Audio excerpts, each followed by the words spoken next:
നമുക്ക് അടുത്തതായിട്ട് ലാബ് 1.2 ആണ് നോക്കേണ്ടത്. അപ്പോൾ അതിനായിട്ട് നമ്മൾ ഓൾറെഡി ചെയ്ത ലാബ് 1.1 നമ്മൾ സേവ് ചെയ്ത് വെച്ചിട്ടുണ്ട്. അത് നമ്മളൊന്ന് ഓപ്പൺ ആക്കുക. ആ ഫയൽ ഇതാണ്. ആ ഫയൽ നമ്മുടെ ലാബ് 1.1 വാല്യൂ ഓഫ് ഫംഗ്ഷൻ എന്നുള്ളതിനകത്തെ ഫസ്റ്റ് ആക്ടിവിറ്റി ആയിരുന്നു ഇത്. അത് നമ്മൾ സേവ് ചെയ്ത് വെച്ചിരുന്നു. അതിനെ നമ്മൾ ഒന്നുകൂടെ സേവ് ചെയ്യുക. അത് ഫയൽ എടുത്ത് സേവ് ആസ്.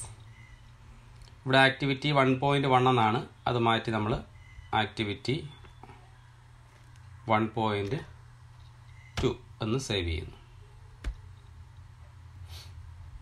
അപ്പോൾ നമ്മളത് സേവ് ചെയ്ത് കഴിഞ്ഞു. അപ്പോൾ നമുക്ക് 1.1 ഇവിടെ ഉണ്ട്, 1.2 ഉണ്ട്. അപ്പോൾ ഈ 1.2 എന്ന് പറയുമ്പോൾ ഓൾറെഡി 1.1 തന്നെയാണ്, പേരൊന്ന് മാറ്റിയെന്നേ ഉള്ളൂ. നമ്മളിനി വർക്ക് ചെയ്യുന്ന ഈ 1.2-ലാണ്. അപ്പോൾ 1.2 നമ്മൾ ഓപ്പൺ ആക്കുക. ഇത് നമ്മുടെ പഴയ ആക്ടിവിറ്റി തന്നെ, മാറ്റം ഒന്നും വരുത്തിയിട്ടില്ല, സെയിം ആക്ടിവിറ്റി തന്നെയാണിത്. ഇതിലാണ് നമ്മളിനി ബാക്കി വർക്ക് ചെയ്യേണ്ടത്. അതിനായിട്ട് നമ്മുടെ ആക്ടിവിറ്റി നോക്കാം. അടുത്തത് നമുക്ക് ആ ആക്ടിവിറ്റിയിൽ ചെയ്യേണ്ട ഒരു ടേബിൾ കംപ്ലീഷനാണ്. ഇതാണ് ആക്ടിവിറ്റി 1.2 വാല്യൂ ഓഫ് ഫങ്ഷൻസ്. അതിൽ ഈ ടേബിൾ കംപ്ലീറ്റ് ചെയ്യണം. അത് 3^1/3 വാല്യൂ കാണുക, √1.8 വാല്യൂ, 2^2/3 വാല്യൂ, √5 വാല്യൂ, 3.46 -3/2 വാല്യൂ, ഇതൊക്കെ കണ്ടുപിടിക്കണം. അപ്പോൾ അതിന് കറസ്പോണ്ടിങ് ഫംഗ്ഷൻ എന്താണെന്നുള്ളത് നമ്മളിവിടെ എഴുതണം, ഇൻപുട്ട് എന്താണെന്നുള്ളത് ഇവിടെ എഴുതണം.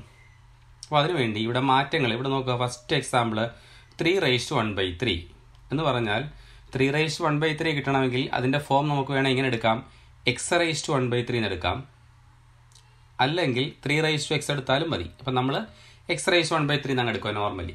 എന്നിട്ട് എക്സിന് പകരം നമ്മൾ 3 കൊടുത്താൽ ഈ ആൻസർ ആവില്ലേ? അതാണ് ഇവിടെ എഴുതിയേക്കുന്നത്. Function x^3/3, x value input കൊടുക്കേണ്ടത് 3. അപ്പോൾ അത് 3^1/3 ആയിട്ട് മാറും. ഇനി അതിൻ്റെ വാല്യൂ കണ്ടുപിടിക്കണം. ഇതുപോലെ അടുത്ത ഇനി നോക്കാം, √1.8. അപ്പോൾ നമ്മുടെ ഫംഗ്ഷൻ എന്താവണം ഇവിടെ? √x ആവണം. അപ്പോൾ അതിന് കറസ്പോണ്ട് എക്സിന് പകരം 1.8 കൊടുക്കണം, അതിന് കിട്ടുന്ന വാല്യൂ ഇവിടെ എഴുതണം. ഇങ്ങനെ നമ്മൾ ഈ ടേബിൾ കംപ്ലീറ്റ് ചെയ്യാൻ പോകുന്നു. അപ്പോൾ അതിൽ നമുക്ക് ഓരോന്നായിട്ട് നോക്കാം. ഒന്നാമത്തെ 3^1/3. അപ്പോൾ ഇവിടെ നമ്മൾ പറഞ്ഞു എന്തൊക്കെ മാറ്റണം, ഫംഗ്ഷനും മാറണം, ഇൻപുട്ട് വാല്യൂസും മാറണം. അപ്പോൾ നമ്മൾ ചെയ്യേണ്ടത് ഈ ആക്ടിവിറ്റിയിൽ ആദ്യം ഫംഗ്ഷനെ മാറ്റാൻ വേണ്ടി ഒരു ഇൻപുട്ട് ബോക്സ് ക്രിയേറ്റ് ചെയ്യുന്നു. അപ്പോൾ നമ്മൾ ഫംഗ്ഷൻ ആയതുകൊണ്ട് f എന്ന് ഞാൻ കൊടുത്തു. ലിങ്ക് ചെയ്യേണ്ട ഒബ്ജക്റ്റ് നമ്മുടെ ഫംഗ്ഷൻ ഇവിടെ f(x)ൽ x² ആണ്. അപ്പോൾ അതിനെ ലിങ്ക് ചെയ്യിപ്പിച്ചു. ഇത് നമുക്കൊന്ന് അറേഞ്ച് ചെയ്ത് വെക്കാം. ഇങ്ങോട്ടങ്ങനെ മാറ്റി ഫിക്സ് ചെയ്തു. ഇതിൻ്റെ സ്റ്റൈൽ ഒന്ന് മാറ്റുന്നു. റൈറ്റ് ക്ലിക്ക് കൊടുത്ത് നമ്മൾ നേരത്തെ പഠിച്ചാണ് ഒബ്ജക്റ്റ് പ്രോപ്പർട്ടീസ്, അതിൽ സ്റ്റൈൽ എടുത്ത് അതിൻ്റെ ലെങ്ത് ഒന്ന് കുറച്ച് കൊടുത്തു. ലെങ്ത് ഒരു 5 പോലും ആക്കി കൊടുത്തു. ഇതേപോലെ ഇനി അടുത്ത നമുക്ക് മാറേണ്ടത് എക്സ് വാല്യൂസ് ആണ് മാറേണ്ടത്. അപ്പോൾ അതിന് വേണ്ടി ഒരു ഇൻപുട്ട് ബോക്സ് എടുക്കുക. അത് നമ്മൾ ഈ എക്സ് വാല്യൂസ് എന്ന് പറഞ്ഞാൽ ഇവിടെ എന്താണ്, സ്ലൈഡർ വാല്യൂസ് ആണ്. ഈ സ്ലൈഡർ നീക്കുമ്പോഴാണ് നമ്മുടെ എക്സ് വാല്യൂസ് മാറുന്നത്. ഇവിടെ ഈ എക്സ് ആക്സ് നോക്കിയാൽ അറിയാം. അപ്പോൾ എക്സ് ആക്സിൻ്റെ വാല്യൂസ് ആണ് ഈ കിട്ടിയേക്കുന്നത്. എ എന്നുള്ള വാല്യൂ എക്സിൻ്റെ വാല്യൂസ് ആണ്. സോ നമ്മൾ എക്സ് വാല്യൂസ് മാറ്റണമെങ്കിൽ സ്ലൈഡറിനെ നമ്മളത് ലിങ്ക് ചെയ്യണം. അപ്പോൾ അത് എ എന്നുള്ള സ്ലൈഡർ, അതിനെ ലിങ്ക് ചെയ്യുന്നു എ 2.7. അപ്പോൾ അത് ലിങ്ക് ചെയ്തിട്ടുണ്ട്. അതിനെ നമുക്ക് സ്റ്റൈലൊന്ന് മാറ്റാം. ഒബ്ജക്റ്റ് പ്രോപ്പർട്ടീസിൽ സ്റ്റൈല് ലെങ്ത് ഒന്ന് കുറച്ച് നമ്മൾ 5 ആക്കി.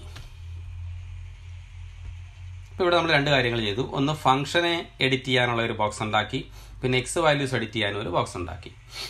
അപ്പോൾ ഈ നിലവിലെ ഈ അവസ്ഥ വെച്ച് ഫംഗ്ഷൻ എന്താണ്, x² ആണ്. എയുടെ വാല്യൂ എത്രയാണ്? 2.7 ആണ്. അപ്പോൾ ഇവിടെ നോക്കിയാൽ നമുക്ക് 2.7 എക്സ് ആക്സിലെ 2.7 അതിൻ്റെ സ്ക്വയറായ 7.29 ഇവിടെ കിട്ടുമെന്ന് പറയാം. ഇനി നമുക്ക് ഒന്നാമത്തെ ക്വസ്റ്റ്യൻ നോക്കാം. നമ്മുടെ ക്വസ്റ്റ്യൻ 3^1/3 എന്നാണ്. നമ്മൾ പറഞ്ഞു 3^1/3 എന്ന് പറയുമ്പോൾ നമ്മുടെ ബേസിക് ഫംഗ്ഷൻ x^1/3. അപ്പോൾ ഇൻപുട്ടിൽ നമ്മുടെ ഫംഗ്ഷൻ മാറ്റി എഡിറ്റ് ചെയ്യുന്ന ഞാൻ x⁻², ക്യാപ്പാണ് സിമ്പിൾ, ബ്രാക്കറ്റിൽ 1/3. അപ്പോൾ നമുക്ക് ആ ഫംഗ്ഷൻ മാറി വന്നിവിടെ. ഇതാണ് ഫംഗ്ഷൻ. ദെൻ ഇനി നമുക്ക് 3^1/3 വേണ്ടേ. അപ്പോൾ x⁻⁴ ആയി. ഇനി എക്സിന് പകരം 3 ആണ് കൊടുക്കേണ്ടത്. അപ്പോൾ എക്സിന് പകരം 3 എന്ന് പറയുമ്പോൾ എയുടെ വാല്യൂ 3 ആക്കണം. അപ്പോൾ നമ്മൾ ഈ ഇൻപുട്ട് ബോക്സിലേക്കൊന്ന് എഡിറ്റ് ചെയ്താൽ മതി. എക്ക് പകരം 3 കൊടുത്തു, എൻ്റർ പ്രസ് ചെയ്തു. അപ്പോൾ ഇപ്പോൾ നമുക്ക് വേണ്ട ഫംഗ്ഷൻ എന്തായി, x⁻⁴ ആയി, എക്സിന് പകരം 3 ആയി. ദാറ്റ് മീൻസ് 3^1/3 നമുക്ക് ഇവിടുന്ന് കിട്ടുമെന്ന്. ഇവിടെ നോക്കിയാൽ അറിയാം എക്സിൻ്റെ വാല്യൂ എത്ര ആയിരുന്നു, 3 ആയിരുന്നു. കറസ്പോണ്ടിങ് പോയിന്റ് ബിയുടെ y കോർഡിനേറ്റ് എത്രയായി 1.44 ആയി. അപ്പോൾ ഈ ഫംഗ്ഷൻ്റെ എക്സിലെ വാല്യൂ ആണ് 1.44. അപ്പോൾ അതിൻ്റെ മീനിങ് 3⁻⁴ എന്ന് പറഞ്ഞാൽ എന്താണെന്നാണ് 1.44. ഇതായിരുന്നു ഫസ്റ്റ് പാർട്ട്. അപ്പോൾ ഇത്രയേ ഉള്ളൂ. ഫംഗ്ഷൻ എഡിറ്റ് ചെയ്യുക, വേണ്ട ഫംഗ്ഷൻ കൊടുക്കുക, നമുക്ക് എക്സ് വാല്യൂസ് എന്താണോ വേണ്ടത് അതിനെ എഡിറ്റ് ചെയ്യുക, ഇൻപുട്ട് ബോക്സിൽ കൊടുക്കുക.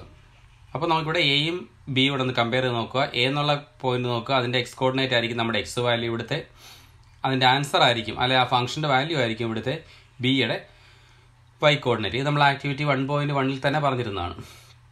അപ്പോൾ ഇതിൻ്റെ ഫസ്റ്റ് പാർട്ടിൻ്റെ ആൻസർ ഇതാണ് 1.44. ഇനി അടുത്ത നമുക്ക് നോക്കാം രണ്ടാമത്തെ ക്വസ്റ്റ്യൻ. റൂട്ട് 1.8. അപ്പോൾ റൂട്ട് എന്ന് പറയുമ്പോൾ തന്നെ നമ്മുടെ ഫംഗ്ഷൻ എന്താവണം, റൂട്ട് എക്സ് ആവണം. അപ്പോൾ ഈ ഫംഗ്ഷൻ ഇവിടെ നിന്ന് മാറ്റുക, ഫംഗ്ഷനെ ഒന്ന് എഡിറ്റ് ചെയ്തിട്ട് അത് റൂട്ട് എക്സ് ആക്കി. റൂട്ട് എക്സ് നമുക്ക് അറിയാം SQRT എന്നാണ്, സ്ക്വയർ റൂട്ട് എന്നുള്ളതാണ്. റൂട്ട് എക്സ് അത് ഇൻപുട്ട് ചെയ്തു. അപ്പോൾ നമുക്ക് ഈ ഫംഗ്ഷൻ എന്തായിട്ട് മാറും, ഒരു റൂട്ട് എക്സ് എന്നുള്ള ഫംഗ്ഷൻ ആയിട്ട് മാറി. ഇവിടെ നോക്കിയാൽ ഓൾജിബ്ര വ്യൂവിൽ നോക്കിയാൽ അറിയാം f(x) റൂട്ട് എക്സ് ആയി. ഇനി നമുക്ക് വേണ്ടത് റൂട്ട് 1.8 എന്ന് പറഞ്ഞാൽ എക്സിൻ്റെ വാല്യൂ ഇൻപുട്ട് എന്താവണം, 1.8 ആവണം. അപ്പോൾ നമ്മൾ ഇൻപുട്ടിലേക്ക്, അതായത് എക്സിൻ്റെ ഇൻപുട്ടിലേക്ക് 1.8 എന്ന് കൊടുക്കുക. അപ്പോൾ നമുക്ക് 1.8 കൊടുത്തപ്പോൾ ഇവിടെ നോക്കിയാൽ അറിയാം എ എന്നുള്ളതിൻ്റെ കോർഡിനേറ്റ് എക്സ് കോർഡിനേറ്റ് 1.8, കറസ്പോണ്ടിങ് ആയിട്ട് ബിയുടെ y കോർഡിനേറ്റ് 1.34. അപ്പോൾ ഇതിൻ്റെ meaning square root of 1.8 is equal to 1.34. അപ്പോൾ നമ്മളിവിടെ ചെയ്യേണ്ട എത്രയേ ഉള്ളൂ, ഇവിടെ എഴുതേണ്ടത് റൂട്ട് എക്സ് ആ ഫംഗ്ഷൻ, എക്സിന് വരെ എത്ര നമ്മൾ കൊടുത്തത് 1.8, കിട്ടിയ വാല്യൂ ഇവിടെ കൊടുക്കുക. നമുക്കിവിടെ കിട്ടിയ വാല്യൂ 1.34. അപ്പോൾ ഈ കോളത്തിൽ നമ്മൾ ഫില്ല് ചെയ്യേണ്ടത് 1.34 എന്ന് ഇവിടെ ഫില്ല് ചെയ്യണം. ഇനി അടുത്ത ക്വസ്റ്റ്യനിലേക്ക് പോയാൽ അത് 2⁻²/3 എന്നാണ്. അപ്പോൾ അതിൻ്റെ ഫോം എന്താണ്, x⁻²/3 ഫോം അല്ലേ, x⁻²/3. അപ്പോൾ ഫംഗ്ഷൻ നമ്മൾ എന്ത് കൊടുക്കണം, x⁻²/3 എന്ന് കൊടുക്കുക ഫംഗ്ഷനെ. അപ്പോൾ x⁻²/3 കൊടുത്തു. ഇനി നമുക്ക് വേണ്ടത് എക്സിന് പകരം എത്രയാണ് കൊടുക്കേണ്ടത്, 2 കൊടുക്കണം. അപ്പോൾ എക്സിന് പകരം ഇൻപുട്ടിൽ നമ്മൾ, അതായത് എ വാല്യൂ എത്ര കൊടുക്കുക, 2 കൊടുക്കുക. അപ്പോൾ ഇവിടെ കറസ്പോണ്ടിങ് ആയിട്ട് 2⁻²/3 ആണ് ഈ പറഞ്ഞ 1.59 എന്ന് വരും. അപ്പോൾ അങ്ങനെ നമ്മൾ അത് ഫില്ല് ചെയ്യാം. ഇവിടെ കൊടുക്കേണ്ട ഫംഗ്ഷൻ x⁻²/3, ഇൻപുട്ട് 2, ഔട്ട്പുട്ട് അല്ലെങ്കിൽ അതിൻ്റെ വാല്യൂ ഓഫ് ഫംഗ്ഷൻ കിട്ടുന്ന 1.59 എന്ന് കിട്ടും. അങ്ങനെ നമുക്ക് അത് കംപ്ലീറ്റ് ചെയ്യാം. അടുത്ത സ്ക്വയർ റൂട്ട് 5, 2 പ്രാവശ്യം റൂട്ട് ഉണ്ട്. അപ്പോൾ റൂട്ട് എക്സ് എന്നാണ് കൊടുക്കേണ്ടത്. അപ്പോൾ നമുക്ക് ഫംഗ്ഷൻ എഡിറ്റ് ചെയ്യാം. ഒന്നുകിൽ റൂട്ട് എക്സ് കൊടുക്കുക, അല്ലെങ്കിൽ x⁻1/4 എന്ന് കൊടുത്താലും ശരിയല്ലേ, കാരണം റൂട്ട് എക്സ് എന്ന് പറയുന്നത് x⁻1/2 ആണ്. അപ്പോൾ റൂട്ട് എക്സ് എന്ന് പറയുമ്പോൾ x⁻1/2 അതിൻ്റെ മീനിങ് x⁻1/4. അപ്പോൾ രണ്ട് രീതി ചെയ്യാം. ഒന്നുകിൽ SQRT then bracket SQRT then bracket 5 bracket close ചെയ്യുക.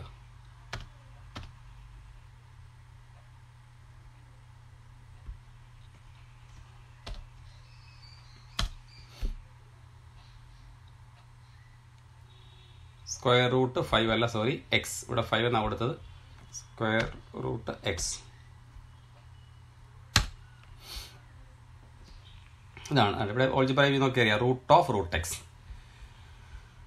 ഇനി നമ്മുടെ പ്രോബ്ലം റൂട്ട് 5 ആണ്. അപ്പോൾ എക്സിന് പകരം നമുക്ക് എന്ത് കൊടുക്കാം, 5 കൊടുക്കാം. അപ്പോൾ ഇതിനകത്ത് ഈ എ വാല്യൂ ഒന്ന് എഡിറ്റ് ചെയ്യുന്നു, അതിന് പകരം നമ്മൾ 5 കൊടുത്തു, എൻ്റർ ചെയ്തു. ഇവിടെ നോക്കി അറിയാം എ എന്നുള്ളതിൻ്റെ എക്സ് കോർഡിനേറ്റ് 5ന് കറസ്പോണ്ടിങ് ആയിട്ട് ഫംഗ്ഷൻ വാല്യൂ 1.5 കിട്ടി. അതിൻ്റെ meaning square root of 5 is equal to 1.5 എന്ന് കിട്ടും. നമ്മളിപ്പോൾ അങ്ങനെ എഴുതാം. ഇവിടെ റൂട്ട് എക്സ്, എക്സിന് പകരം 5, ദെൻ അതിൻ്റെ ആൻസർ കിട്ടുന്നത് 1.5. ഇപ്പോൾ ഇവിടെ 1.5 എന്ന് എഴുതുക. ദെൻ ലാസ്റ്റ് 3.46⁻³ അപ്പോൾ ഇവിടുത്തെ ഫംഗ്ഷൻ ഏതാണ്, x⁻⁻3/2. അപ്പോൾ ഇവിടെ നമ്മൾ എഡിറ്റ് ചെയ്യുക ഫംഗ്ഷനെ. ഇത് മാറ്റിയിട്ട് ഫംഗ്ഷനെ നമ്മൾ മാറ്റി x⁻⁻3/2 അതാണ് ഫംഗ്ഷൻ. അപ്പോൾ ആ ഫംഗ്ഷനായി. ദെൻ x⁻⁻3/2 ആയി. എക്സിന് പകരം 3.46.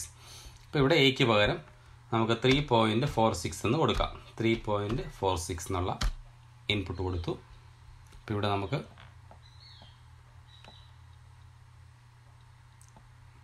എ എന്നുള്ള വാല്യൂ, സി എന്നുള്ള വാല്യൂ ഉണ്ട്. അപ്പോൾ നോക്കുക, എയുടെ എക്സ് കോർഡിനേറ്റ് 3.46, കറസ്പോണ്ടിങ് ആയിട്ട് ബിയുടെ വൈ കോർഡിനേറ്റ് 0.16. അപ്പോൾ ഇതിൻ്റെ meaning 3.46 raise to -3/2 equal to 0.16. അങ്ങനെ നമുക്ക് ആ ടേബിൾ കംപ്ലീറ്റ് ചെയ്യാം. ഒരു കാര്യം ഓർത്തിരിക്കുക, ഫംഗ്ഷന് ഒരു ഇൻപുട്ട് ബോക്സ് കൊടുത്തു, അതുപോലെ എക്സ് വാല്യൂ അതായത് എ എന്നുള്ള സ്ലൈഡറിന് നമ്മൾ ഇൻപുട്ട് ബോക്സ് കൊടുത്തു. നമുക്ക് കറസ്പോണ്ടിങ് ആയിട്ട് വേണ്ട ഫംഗ്ഷൻ അതനുസരിച്ച് മാറ്റുക, കൊടുക്കേണ്ട ഇൻപുട്ടുകളും അതനുസരിച്ച് മാറ്റുക. അപ്പോൾ നമുക്ക് അതിൻ്റെ വാല്യൂ ആ ഗ്രാഫിൽ നിന്ന് കിട്ടും. അതായത് ബി എന്നുള്ള കോർഡിനേറ്റിൻ്റെ വൈ കോർഡിനേറ്റ്, ബി എന്നുള്ള പോയിന്റിൻ്റെ വൈ കോർഡിനേറ്റ് ആയിരിക്കും നമുക്ക് വേണ്ട ഫംഗ്ഷൻ്റെ ആൻസർ, അല്ലെങ്കിൽ ആ പർട്ടിക്കുലർ വാല്യൂവിലെ അതിൻ്റെ ആൻസർ അതായിരിക്കും. ഇതായിരുന്നു ആക്ടിവിറ്റി 1.2. ഇനി അതിൽ 2 ചെറിയ ക്വസ്റ്റ്യൻ ചോദിച്ചിട്ടുണ്ട്. Change the function to 1/x and observe how the point C moves as the point A approaches origin from either side. അപ്പോൾ ഇവിടെ സി ആണ്, പക്ഷേ നമ്മൾ ബി അതിൽ മാർക്ക് ചെയ്തിരിക്കുന്നത്, അങ്ങനെ നിങ്ങൾ മാറ്റി വായിച്ചോണത്. Change the function to f(x) equal to 1/x and observe how the point C moves as the point A approaches the origin from either side. ഇവിടെ അവർ സി എന്ന് ഉദ്ദേശിക്കുന്നത് ബി, നമ്മൾ ഈ ബി എന്ന് കൊടുത്ത പോയിന്റിലാണ്. അതിനകത്ത് ഈ ലാബിൽ ചിലപ്പോൾ നമ്മുടെ പ്രൊസീജിയറിനകത്ത് സി ആയിരിക്കും ഈ പോയിന്റ്, അത് നോക്കേണ്ട ആവശ്യമില്ല. നമ്മളിവിടെ ജസ്റ്റ് ഇത് നോക്കിയാൽ മതി, വാല്യൂ ഓഫ് ഫംഗ്ഷന് വേണ്ടി മാത്രം. അപ്പോൾ ചെയ്യേണ്ടവർ പറഞ്ഞനുസരിച്ച് ഈ ഫംഗ്ഷൻ ഒന്ന് എഡിറ്റ് ചെയ്ത് അതിനെന്താക്കുക, 1/x എന്ന് കൊടുക്കുക. 1/x കൊടുത്തിട്ട് നമുക്ക് ഈ പറഞ്ഞ എക്സ് വാല്യൂ 0യിലേക്ക് വരുമ്പോൾ ഇവിടെ എന്ത് സംഭവിക്കുമെന്ന് നോക്കാം. നമുക്ക് 0യുടെ അടുത്തുകൊണ്ടിരിക്കുക, ഇത് കണ്ടോ, 0യുടെ അടുത്തുകൊണ്ടിരിക്കുമ്പോൾ ഈ വാല്യൂ കൂടിപ്പോവാണ്, നോക്കിയാൽ അറിയാം. കണ്ടോ, ഇപ്പോൾ ഇത്രയും തന്നെ ആയി. അതായത് അപ്പോൾ 0.15 ആയപ്പോൾ തന്നെ ഇങ്ങോട്ട് വന്നു. ഇനി അത് കുറഞ്ഞു വരിക, അതായത് 0യോട് അപ്രോച്ച് ചെയ്തുകൊണ്ടിരിക്കുക റൈറ്റിൽ നിന്ന്.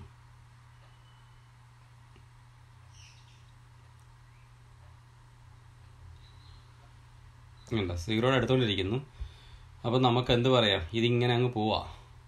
കണ്ടോ, ഇവിടെ ഇത് മീറ്റ് ചെയ്യുന്നില്ല, ഇവിടെ അങ്ങ് മീറ്റ് ചെയ്യുന്നില്ല. നമുക്കിവിടെ മീറ്റ് ചെയ്യുന്നുണ്ടെന്ന് തോന്നും, പക്ഷേ ഇവിടെ മീറ്റ് ചെയ്യുന്നില്ല, ഗ്യാപ്പ് ഉണ്ട് അവിടെ. അത് അറിയണമെങ്കിൽ ഇവിടെ ഈ ടൂള് സൂം ഇന്നില്ലേ, സൂം ഇൻ ടൂൾ ഒന്ന് എടുത്തിട്ട് ഇവിടെ ഒന്ന് സൂം ചെയ്ത് നോക്കിയാൽ മതി. അത് തമ്മിലൊരു ഗ്യാപ്പ് കാണാം. അവിടെ കണ്ടോ, കട്ട് ചെയ്യുന്നില്ല, ടച്ച് ചെയ്യുന്നില്ല. അത് കണ്ടോ, ഇവിടെ ഗ്യാപ്പ് ഉണ്ട്. അപ്പോൾ അത് കാരണം ഇതിങ്ങനെ അങ്ങ് പോയിക്കൊണ്ടിരിക്കുന്നു. അതായത് ഇത് എങ്ങോട്ട് പോകുന്നു, ഇൻഫിനിറ്റിലേക്ക് പോകുന്നു, +ഇൻഫിനിറ്റിലേക്ക് പോകും. ഇത് റൈറ്റിൽ നിന്ന് 0യിലേക്ക് വന്നാൽ നമ്മളത് ലിമിറ്റിൻ്റെ കേസിലൊക്കെ പഠിപ്പിക്കുന്നതാണ്. റൈറ്റിൽ നിന്ന് വരുമ്പോൾ ഇത് 0+ ആണ് പറഞ്ഞിരുന്നത്. 0+ വരുമ്പോൾ എങ്ങോട്ട് പോകും, ഫ്രം റൈറ്റ് അല്ലേ വരുന്നത്. റൈറ്റിൽ നിന്ന് ഇങ്ങോട്ട് വരുമ്പോൾ ഈ വാല്യൂ എങ്ങോട്ട് പോയി, ഇൻഫിനിറ്റിലേക്ക് പോയി. ഇനി നമുക്ക് തിരിച്ച് ലെഫ്റ്റിൽ നിന്ന് റൈറ്റിലേക്ക് ഒന്ന് കൊണ്ടുവരാം. ലെഫ്റ്റിൽ നിന്ന് റൈറ്റിലേക്ക് കൊണ്ടുവരാൻ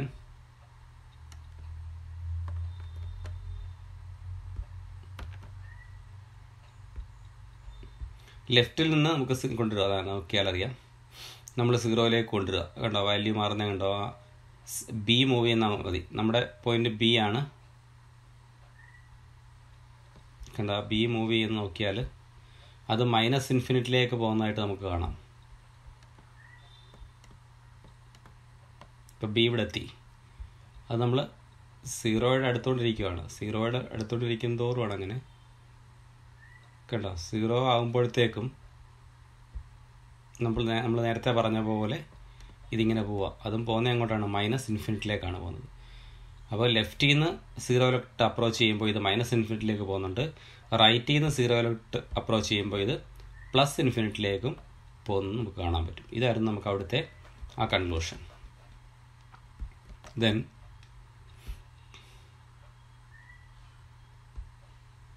അതായത് 1/x. അപ്പോൾ ഇത്രയേ ഉള്ളൂ. X tends to 0 from right. Value of function, അല്ലെങ്കിൽ നമുക്ക് പറയാം how the point B moves എന്ന്. As the point A approaches the origin from either side. അപ്പോൾ if A approaches to origin from right, the point B, നമ്മളിവിടെ point B എടുത്തിരിക്കുന്നത്, അതായത് y ആക്സിലെ point B എങ്ങോട്ടാണ് പോകുന്നത്, +ഇൻഫിനിറ്റിലേക്ക് പോകുന്നു. ഇതുപോലെ as A approaches origin from left, the point B approaches to -infinity. അങ്ങനെ 2 കേസിലൂടെ നമുക്ക് പറയാൻ സാധിക്കും. ദെൻ അടുത്തതായിട്ട്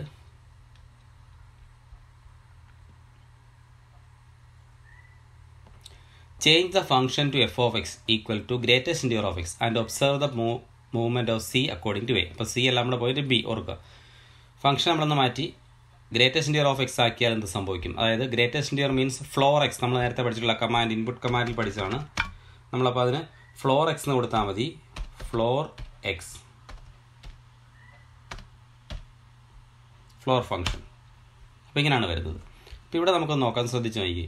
ഇവിടെ നോക്കിയാൽ ഈ എക്സ് വാല്യൂ ഇവിടെ ഇപ്പോൾ നോക്കുക, ഞാൻ ഈ ലാസ്റ്റ് 5 അല്ലേ എടുത്തേക്കുന്നത്. 5 ആകുമ്പോൾ നമുക്കറിയാം ഇവിടെ എയുടെ വാല്യൂ 5. 5ൻ്റെ ഗ്രേറ്റസ്റ്റ് ഇൻറ്റീരിയർ എന്ത് തന്നെ? 5 തന്നെ. അപ്പോൾ ബിയുടെ വൈ കോർഡിനേറ്റ് 5. അപ്പോൾ ഗ്രേറ്റസ്റ്റ് ഇൻറ്റീരിയർ ഓഫ് 5 എന്ന് തോന്നുന്നു. ഞാൻ കുറച്ച് ലെഫ്റ്റിലോട്ട് നീക്കുക. ഇപ്പോൾ എത്രയായി? 4.95 ആയി. 4.95 ആയപ്പോൾ നോക്കിയേ, 4.95 ആയപ്പോൾ ഈ 4.95 എന്ന് പറഞ്ഞാൽ 4നും 5നും ഇടയ്ക്ക് വരുന്ന നമ്പർ അല്ലേ? 4നും 5നും ഇടയ്ക്ക് വരുന്ന ഏത് നമ്പർ എടുത്താലും ഗ്രേറ്റസ്റ്റ് ഇൻറ്റീരിയർ 4 ആയിരിക്കും. അപ്പോൾ നോക്കിയേ, 4.95ൻ്റെ ഇമേജ് അല്ലെങ്കിൽ വാല്യൂ എത്ര എന്ന് കിട്ടും? 4 എന്ന് കിട്ടും.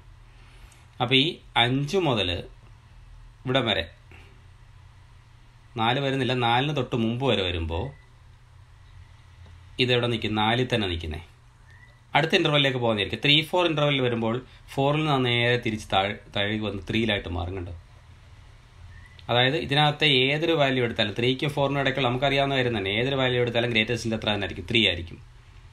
ഇനിയും അടുത്ത ഇൻ്റർവെല്ലിലേക്ക് വരുക, ഇത് 2-3ലേക്ക് വരുവാന്ന് വിചാരിച്ചു. അപ്പോൾ ഇവിടെ ഇങ്ങോട്ട് ലെഫ്റ്റിലോട്ട് മൂവ് ചെയ്ത് വരുമ്പോൾ അത് തൊട്ടടുത്ത 2ലേക്ക് വരും. ഈ 2ഉം 3യും 2-3 എന്നുള്ള ഇൻ്റർവെല്ലിനകത്തെ ലീസ്റ്റ് വാല്യൂ അതായത് 2 ആണ്, അതിലേക്ക് വരും. കണ്ടോ, എത്രയും പോയിന്റ്സിലും അത് 2 തന്നെ ആയിരിക്കും.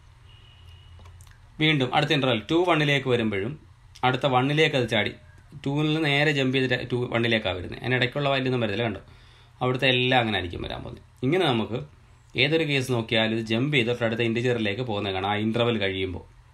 അപ്പോൾ ഇപ്പോൾ 5-4-5 എന്നുള്ള ഇൻ്റർവെൽ എടുത്തു. 4-5 എന്നുള്ള ഇൻ്റർവെൽ നോക്കിയാൽ 5ൽ നമുക്കറിയാം ഗ്രേറ്റസ്റ്റ് ഇൻറ്റീരിയർ 5 തന്നെ. പിന്നെ ഇതിനകത്ത് ഏതൊരു വാല്യൂ എടുത്താലും 4ലേക്കായിരിക്കും ഇത് വരുന്നത്. കണ്ടോ, നേരെ 4ലേക്ക് ചാടും. ഓരോ ഇൻറ്റിജർ ഗ്യാപ്പ് ഇട്ടിട്ട് ഇങ്ങനെ ചാടി വരുന്നത്. ഇതായിരിക്കും അവിടുത്തെ ആ വാല്യൂവിൻ്റെ പ്രത്യേകത. ഇതായിരുന്നു നമ്മൾ പറഞ്ഞിരുന്ന അടുത്ത activity, change the function to greatest interior of X and observe the movement of C according to A. പിന്നെ ഒരു കാര്യം കൂടെ പറയാനുള്ളത്, നമ്മൾ ഈ വാല്യൂസ് കണ്ടുപിടിക്കുമ്പോൾ ഇപ്പോൾ തന്നെ നമ്മൾ പറഞ്ഞിരുന്നു ഒരു x² ആണെന്ന് വിചാരിക്കുക ഫംഗ്ഷൻ, അല്ലെങ്കിൽ square root X SQRT within bracket X. നമ്മൾ എക്സിനൊരു 5 കൊടുക്കുന്നു എന്ന് വിചാരിക്കുക. നമുക്കിപ്പോൾ ഇവിടെ നോക്കിയാൽ അറിയാം സ്ക്വയർ റൂട്ട് ഓഫ് 5 എത്രയാണെന്ന് കിട്ടും? 2.24. ഇത് കുറച്ചും കൂടെ 3-4 പ്ലേസ് കൂടെ നമുക്ക് കാണണമെന്നുണ്ടെങ്കിൽ ഇതിപ്പോൾ 2 ഡെസിമൽ പ്ലേസിന് അപ്രോക്സിമേറ്റ് ചെയ്തേക്കുക. അപ്പോൾ ഈ സിസ്റ്റം ഓട്ടോമാറ്റിക്കലി ഡിഫോൾട്ടായിട്ട് എപ്പോഴും 2 ഡെസിമൽ പ്ലേസിനായിരിക്കും അപ്രോക്സിമേറ്റ് ചെയ്യുന്നത്. അതൊന്ന് മാറ്റണമെങ്കിൽ നമുക്കിവിടെ ഓപ്ഷൻസ് എന്നുള്ള ടാബ് ഒന്ന് ക്ലിക്ക് ചെയ്യുക. ഓപ്ഷൻസ്, അതിൽ റൗണ്ടിങ് എന്നൊരു ഓപ്ഷൻ ഉണ്ട്. കണ്ടോ, ഇവിടെ നോക്കിയാൽ അറിയാം 0 മുതൽ 15 പ്ലേസ് വരെ നമുക്ക് കറക്റ്റ് ചെയ്യാം, അപ്രോക്സിമേറ്റ് ചെയ്യാം. അപ്പോൾ ഇവിടെ 2 പ്ലേസിനാണ് ഓട്ടോമാറ്റിക്കായിട്ട് കിടക്കുന്നത്. ഇനി 4 പ്ലേസ് ആണ് വേണ്ടതെങ്കിൽ 4 ആക്റ്റീവ് ആക്കുക. കണ്ടോ, അപ്പോൾ ഇവിടെ നോക്കിയാൽ നമുക്കറിയാം സ്ക്വയർ റൂട്ട് ഓഫ് 5 നമുക്ക് 4 പ്ലേസിന് അപ്രോക്സിമേറ്റ് ചെയ്ത് കിട്ടി 2.2361. അപ്പോൾ ഓട്ടോമാറ്റിക്കായിട്ട് ഇതിനകത്ത് എപ്പോഴും 2 പ്ലേസിനായിരിക്കും അപ്രോക്സിമേറ്റ് ചെയ്ത് വരുന്നത്. അപ്പോൾ ഇതായിരിക്കും നമുക്ക് ഇത്രയും കാര്യങ്ങളാണ് ഈ 1.2 എന്നുള്ള ആക്ടിവിറ്റി ആയിട്ട് പറയാനുള്ളത്. നമുക്ക് അടുത്തത് 1.3 ആണ്. അപ്പോൾ ഇതൊന്ന് ജസ്റ്റ് ഒന്ന് നോക്കുക. ഓക്കെ.